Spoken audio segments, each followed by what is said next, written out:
Good morning, everyone.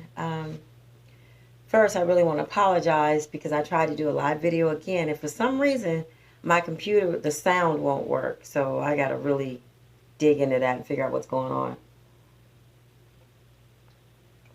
But for my Facebook family, good morning. Happy to see you guys. I also want to welcome the new people to my video, my YouTube channel. Welcome. I am the Starfire Queen. I appreciate you guys coming in. Today, I'm just excited about learning. Um, I want to talk about a deity who is very, how should I say, very loving, very kind, very strong, and also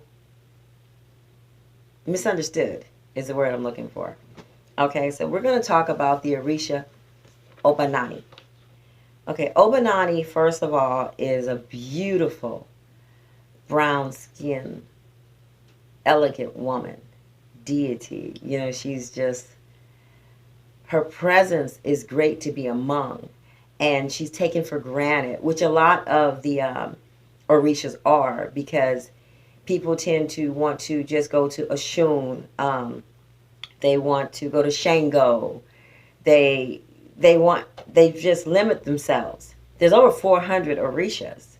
Why are we limiting ourselves to all these blessings, all this protection, all this knowledge of understanding and to help us with our journeys? Okay, so like I said, today we're going to study about Obama Nani, Lord have mercy, Obba Nani. Obatala must be listening. All right, okay, let's start off with the fact that Obba Nani is actually Shango's very first wife. She would be like Michelle Obama. Okay, she's the first lady. Now, understand that he had also married Oya and Oshun. And for some reason, people seem to think Oshun is the oldest. Oshun is the baby out of the Orishas. Okay, I just want to let y'all know a little bit of that. But at the same time, back to Obba, she is his first wife. Now, yeah, it was kind of like Shango's father was telling him, it's time for you to get married. You need a wife and quit being this little player, you know. So he married, but he kept playing the field, but he did it with the fact that he was a king. He can have as many wives or heroine, whatever you guys want to call them. I can't say it. I don't want to say heroine. But anyway, something like that. So she was his first wife, a very beautiful, calm, loving, devoted wife. Okay, so those of you that are married and you're having some issues and you're going to assume, make sure that that's where you're supposed to be going. You may be supposed to be going to Obba because she's a wife. She knows when trouble comes in the marriage. Let me just go on more about this, about her. I understand she was given the name Obba Nani, and she would become a teacher of wisdom. You see what I'm saying? She taught her people. She was a well-educated woman. She taught them how to read, how to write. It was her that did this. Okay, we seem to think that she was this weak woman because, you know, the story of her cutting off her ear doesn't make her weak. That made her in love. That's what Obba Nani was about, being in love. Obba was so in love with Shango that she would do anything for him.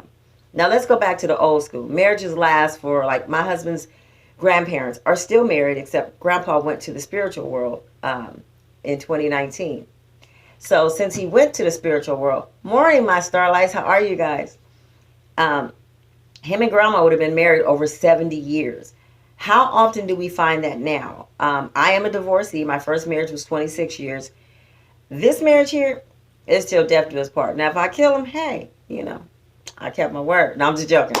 But anyway, marriages don't last.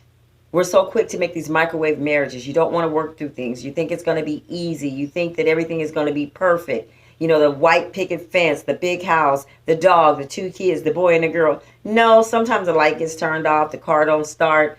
You lose your job. You get laid off because of Corona. This is life. But are you willing to go through it, or are you just giving up on your marriage? And Obba was one that would stick with her man. She loved him and would do anything for him. Like I said, she was a teacher of wisdom, and on earth as well, she was a keeper of the health and the home. You know, being the first wife, she was the one that got to do all the cooking and the decorating. She had authority over her house. Obba and Oshun, you know, they all came after her. But yet, Shango loved them so much more. He showed them more compassion, more intimacy. You know, they had, hi, they were the ones that he adored. You know, those were the ones that got the kisses on the neck. Hey, Brad, I miss you, honey. And they were the ones that were spoiled. But Oba, his first wife, was just that, his wife. But she was the one that really, really wanted to be that devoted wife. Okay? Let's talk about what she brought to the world, okay, as an Orisha. One, she was a teacher of warfare. Oh, the girl could fight, carried her sword and everything. Don't take her for granted. People look at the videos of Oshun, nothing against Oshun. I would never speak against a deity. But there's so many more Orishas that are here to help us, okay? She was a teacher of warfare. She would fight for her people. She would fight for her family. You know, she put them first at all times. Her culture, she believed in strong.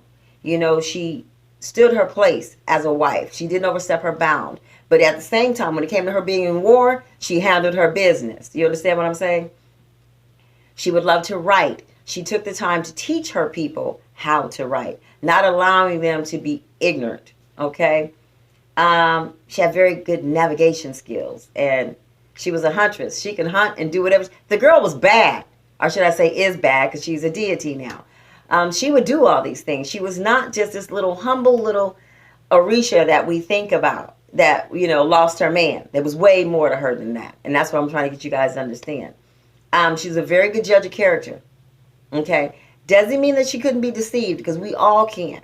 You know, when you really trust someone, or you really want something, and you really want it to work, and you think this person can help you, but at the same time, they're out to get you. She could cook her butt off. She took care of a man. He come home to a hot meal all the time, even though he was out, you know, sleeping with this one, kissing on that one. When he came home, she handled her business, because in that culture, you can have more than one wife, okay? And the art that she had mostly in her heart was the art of love, the art of forgiveness, of pushing others to be the best that they can be, acknowledging their powers within. You know, that's who Obba Nani was. She wasn't just the story that we hear that she was Shango's first wife. I'm going to say the story real quick. She was Shango's first wife.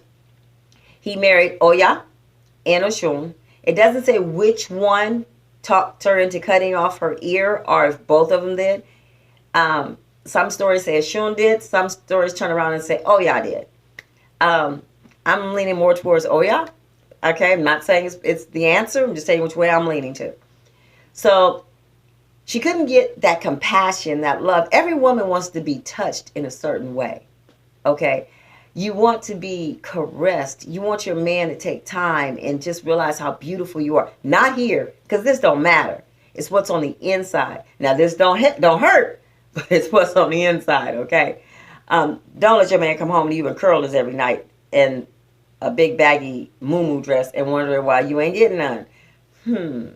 Well, anyway, back to what I got to say. So, Oya, because like I said, I'm leaning towards Oya. It could have been Oshun. It doesn't say exactly which one it was, but it was one of those two. So let's just say Oya.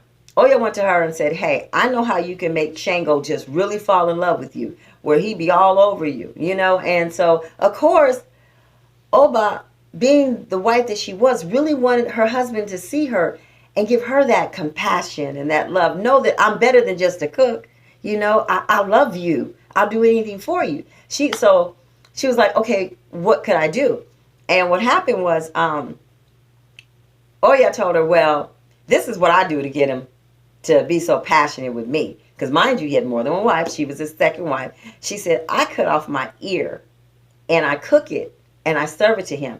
And Obba was like, what? Cut off your ear? And she's like, girl, it'll grow back. It will grow back, because it's a sacred thing between a man and a woman. You cut off your ear and you serve it to him in his dinner. And he will be so in love with you. Now, Nani was so desperate to get her man to love her. I want you guys to look at this in today's world too. How many of us are so desperate that we'll do anything to get that significant other to really see that I love you and I want you to love me back? So don't think that she was stupid. She was in love. And we've all been there. And we all may be there now. Okay? So she went on and she had doubts, but she was like, I will do anything to make this work. Okay? Because you remember when you make your vows, it says till death do you part. Through the good, the bad, whatever. You're saying you're going to stick in there. So she went on and Oya left. And Obba cut off her ear. And she cooked this fabulous stew. And she put her ear in it. Okay? Then what she did was she put a scarf around her head. And when Shango came home, he noticed she was bleeding by her ear. But he didn't even ask her, are you okay? What happened? No, that dude sat down for dinner. He was like, well, whatever she did, she'll get over it. Because he didn't have that empathy or that compassion for her. Because he married her, even though she was beautiful, because his father said it was best for him to be married. Okay? So he was eating his dinner, and she didn't chop the ear up in little pieces. The poor thing just put the ear in there. And he saw it. And Shango got so disgusted, and so mad that he got frustrated and he left her. He's like, I'm done with you. And he was done, never to return to her. And the sad part about it was that she went into a depression state. She was hurt because she believed that what she was doing was going to help her marriage, make it work. She was giving him her all. If it meant a body part, she was giving it up. But she found a tomb, and she moved in that tomb, and she didn't want to be bothered with people. She didn't want to be seen, because of her ear, and because she felt foolish. She felt very unattractive then, because Shango told her, you only got one ear. I don't want to be with you. That's what you got to ask yourself. If you lost your arm in your relationship, would that person still want to be with you? If both of your legs was amputated, would that person still want to be with you? Would you still want to be with them if both their legs was amputated? Or would you turn on them? Something to think about in this story of the Orisha, Obba Nani. Okay? So that was just a quick story about who she is. Some of who she is. Because a lot of people take that story and think she's a weak woman. She wasn't. She was a warrior. She could outdo some men. She was doing her best to try to save her marriage. She was a great princess. And that's the reason why his dad was like, you need to get married, dude. We need to make these kingdoms work. There's always, back in the days in Africa, even now in the arranged marriages, there was always a reason for them. Whether it be land, peace, money, children, anything like that. I'm looking at my notes, you guys, so bear with me. She was exotic. She was beautiful with class. And even with that ear, she had an ear for love. Do you guys get that? She had an ear for love, which meant she can feel your passion, feel when you needed to be loved. And she's the bomb. Soon after the act of treason, she would leave the world and hide, like I told you, in an abandoned tomb where she felt it was best for her. After her sacrifice, what was her sacrifice? The manipulation of her body. She sacrificed her ear to be with this man. How many of us sacrifice for our loved ones? If you don't, you ain't in love. Because marriage and a relationship, period, is about sacrifice. It's about giving to one another. Okay? So I guess I'm kind of teaching about Obba Nani and about a relationship. You cannot be always receiving and never giving. Because that's a one-sided relationship. And it's not fair to that person is always giving, because they need to feel your love. They need to feel that you want them. And that's what Obba Nani wanted. She wanted Shango to want her, to love her. Some say they use her as a Saint Rita or the Saint Catherine. in the Catholic Church. Now, mind you, the reason why the Orishas end up taking saints' names is because back in the slavery days, we were not allowed to practice our culture. So what black people did was learn the saints and use those names instead of using the real Orishas' names so that they can keep doing what their belief was. Okay? Her father was Yomoji. I can hope I'm saying it right. And she was the ruler over cemeteries. After this happened to her, she would walk in the cemetery because she was so depressed. You know, love can hurt. It can hurt to the point where you feel like you just want to cut your own throat. It hurts that bad. Then you find out that's not what you want to do. But for a moment, you stop and think, I'm so broken. And that's what she was. She was broken.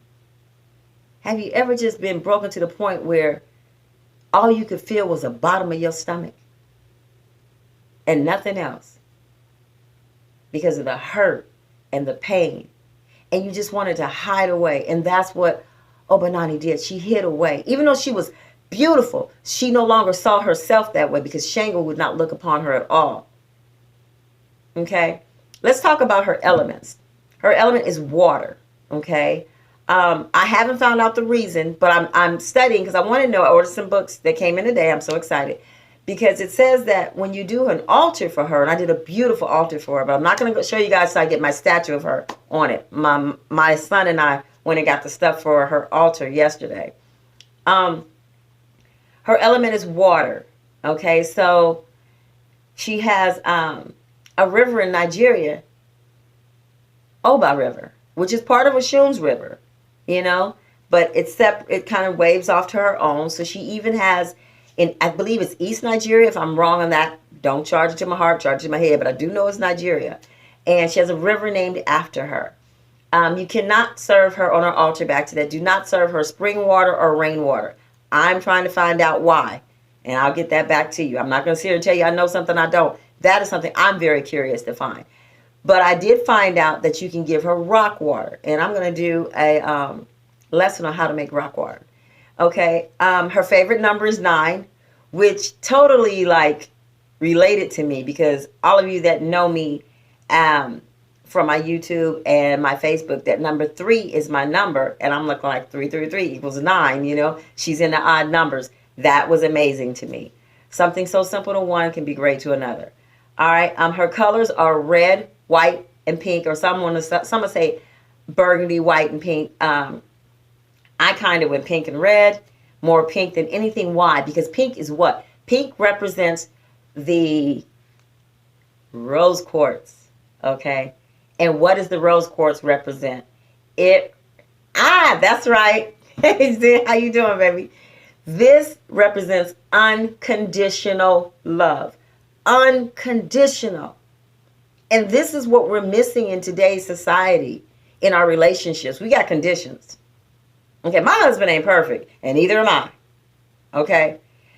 But if you can't love someone unconditionally, you can't love yourself because you have flaws your damn self. From Starfire's head to Starfire's toe, there's a flaw somewhere up in there, and there's a few of them running around. I am not perfect. And you have to remember that when you're in a relationship, that person is not perfect. Okay? But the fact that pink is her color really makes you realize that she is about unconditional love. Even after she was tricked, even after Shango walked out on her, she hid herself, but never to love like she loved him. You know what I mean? She has a very forgiving heart. She just didn't want to be around people anymore. Let's see what else. Her day is Saturday. Okay. So we know that she loves number 9. She's into these odd numbers, which, you know, me and my girl Ju, we into it. And her day is Saturday, which is the perfect day for me because I'm going back to my old schedule. I'll be off on weekends. So just had to throw that in there because this schedule thing is driving me crazy. We talked about her having the Obba Nani River, which they call it the Obba River. Obba River, I'm sorry. Her festive days are November 25th and May 22nd. So I myself have truly been drawn to her. I was searching for my Orisha, and I found her. So I am definitely going to celebrate her on May 22nd. And I'm going to need you guys to give me some support because May 25th is my mother's birthday. So I'm going to celebrate both of their days. I'm going to celebrate Obba Nani's festive day, and I'm going to celebrate my mother's life. Let's talk about our offerings. On her altar, do not place fake flowers on any of the Orisha altars, not even on your ancestors' altars, unless it's something of theirs. Behind me, I have fake white little petal flowers, and thank you, sweetheart. Thank you. A lot of people think I should be okay because it's been a little bit over a year. I'm not. I'm messed up. I cry for every day. My mom had those flowers in her bathroom in this little tube, so I put that on her altar because that was a part of her. But you really don't want to put anything fake unless it's something of theirs that you know that they want it and you want it to be there with them. And they'll let you know if they want it or not. So flowers, just beautiful flowers. I would say because Obba Nani color was pink and red, I would say red roses, pink carnations, things like that. Anything beautiful. Candles, pink, white, red, burgundy, whatever you want to call it. And you want to get some beautiful items for their altar, not just for her, but for any deity or anyone that you're doing an altar for. You want it to be beautiful. She loves wine, sweet wine. She don't like bitter wine. See, her and I have so much in common. I do not do bitter wine, but I love wine. I love me some Parmesan. I can't lie. Yeah, I'll down some Paul. But I will drink my wine first and foremost. And I love sweet Moscato. That's me. I love a sweet wine. She loves beans with onions, which actually I will be cooking today before I go to work so that tomorrow I am able to serve her on her altar. So you can cook some beans with some onions in it. She's a simple lady, but at the same time, she's a warrior with a heart, okay? She loves shrimp. And it says to give her water, you can give it to her from a lake or a pond.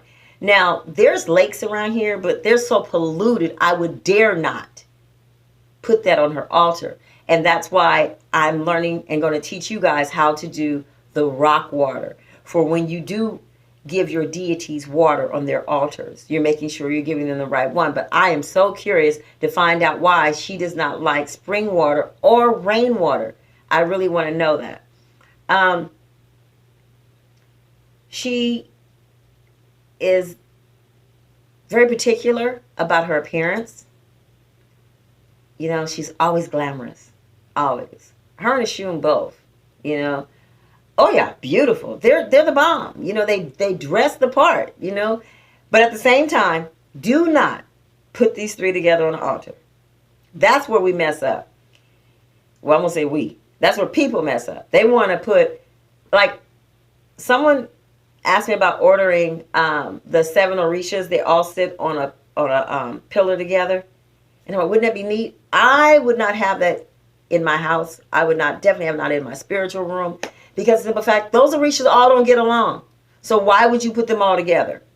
Why would you want that? I have ordered statues of each of the Orishas, the 7. I wish I could order them of the rest of them. I'm on a mission about getting all 400 of them. Thank you. Thank you. Thank you so much.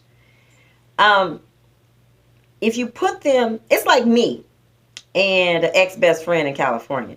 My son's probably laughing at me because he know the drama and all that. You put me in a room with her, I'm going to jail because I'm going to whoop her behind because there's a lot of history there. So that's why you don't do that with the Orishas because somebody going to get hurt. You cannot worship Oshun and Obba Nani at the same time. You cannot go to Yoa.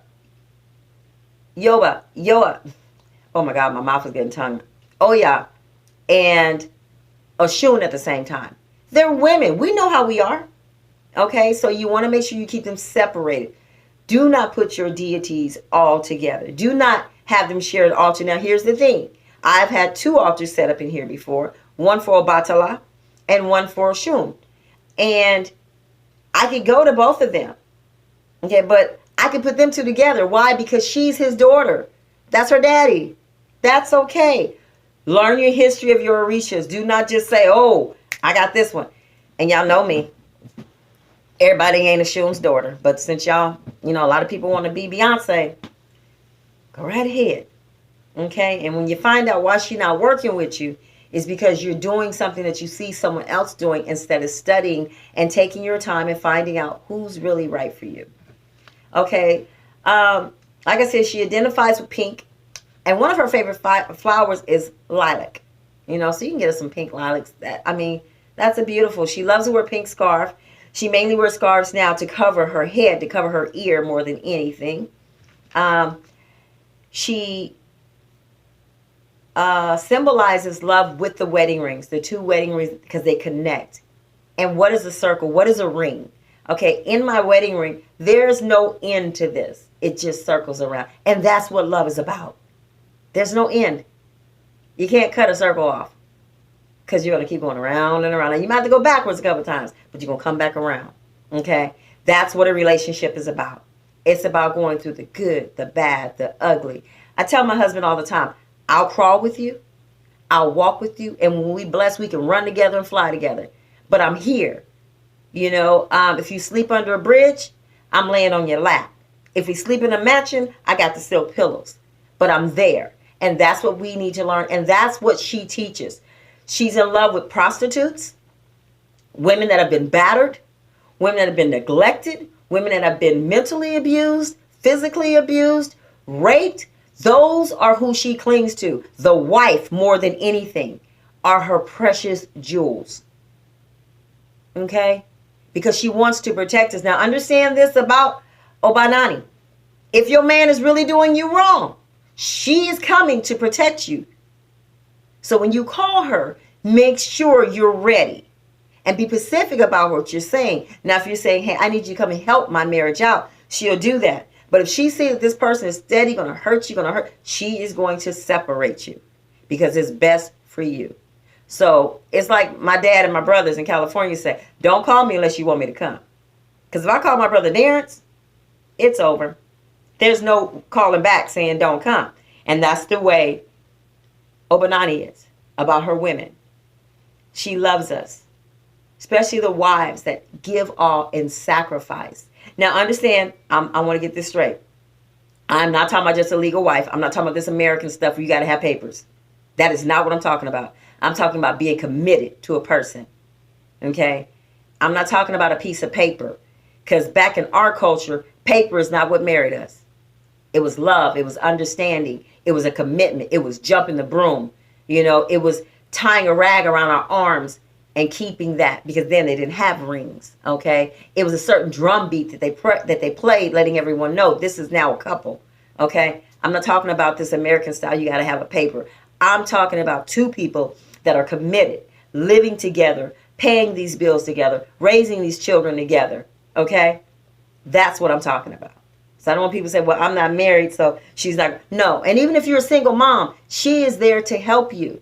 She's there to teach you. She educates, to give you that wisdom, that understanding, and to give you the strength to be the warrior that you need to be. Okay? Her areas of influence, like I said, is marriage. Females honor with regard to the wife and motherhood. You see what I'm saying? She's loyalty. The bonding is important to her. How you bond with your family. How you bond with your husband. How you bond with yourself. If you can't bond with yourself, something is going on. Okay? So she's into that. Obba Nani's children are strong and courageous warriors. That's who we are. Even when people tell you you're weak, you're not. And don't allow them to do that to you. Stand up for what you believe in. And fight. Okay? She loves people, women that fight for their marriage, that fight for the love of their life, that don't give in. Because that commitment is just that. It's a commitment. Okay? Her children are very emotional. Ooh, just like a Scorpio. Very emotional. She was very emotional. That's why it hurt her when he didn't come home and give her the kiss on the cheek or the, hey, babe, I missed you. You know, if they could text back then, or a text saying, I think of you. Okay, a lot of men don't think that that's important. It's very important to us. We need that. Okay, Obba Nani, like I said, she forgives. She makes self-sacrifices, always putting herself behind to put others in front of, putting people before her, because she had that kind of love. Okay, her worship, you can worship her at the cemetery, at the rivers, at fountains, you know, because water was her thing. You can actually worship her in a bowl of water, you know, and we'll go into that one day. That's another story, another task that you can do for her. Have you ever just ran pure water and just played in it like a child and just listened to it fall? It's soothing. You know what I mean? When you decorate her altar, once again, you want to keep it, don't add colors that she doesn't like. Don't give her rainwater again. Don't give her spring water. And don't allow her altar to be dirty. You know, you have to keep these altars clean for your ancestors, your God, your deities, your archangels, whatever you have one for. Now, the only altar that really I could see being messed up is your work altar. Because like right now, I got everything on mine. You know, because I've been working in here. So that's different. But your altars where you acknowledge and speak and ask and have your moments with your ancestors, your deities, your God, those should be clean. The water needs to be changed every day in their glasses. Don't let their water get stale. Okay, you want to make sure of that. So that's pretty much all I have to teach today about Obba Nani. Just the fact that this woman, this deity, has the power of unconditional love. She's the one that you want to call on when your relationship is going through. Okay? Because she's sincere. She sees your heart.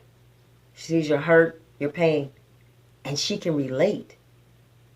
And she understands the true meaning of unconditional love. Okay? Now, for my YouTubes, if you guys wonder why I'm looking up, I have 2 cameras going. Okay? You guys here, and I have my Facebook channel back there. So don't think, why is she going up and down? I just thought about that. So, once again, welcome to the Starfire channel. If you'd like to donate, is the $ Starfire Queen. I love you guys. I appreciate you. Also, remember to hit that like button, that subscribe button, that share button, and give me some ideas of what you guys want to hear me teach on. I would love to know that. Leave me some messages. Love them. Love them, love them, love them. Remember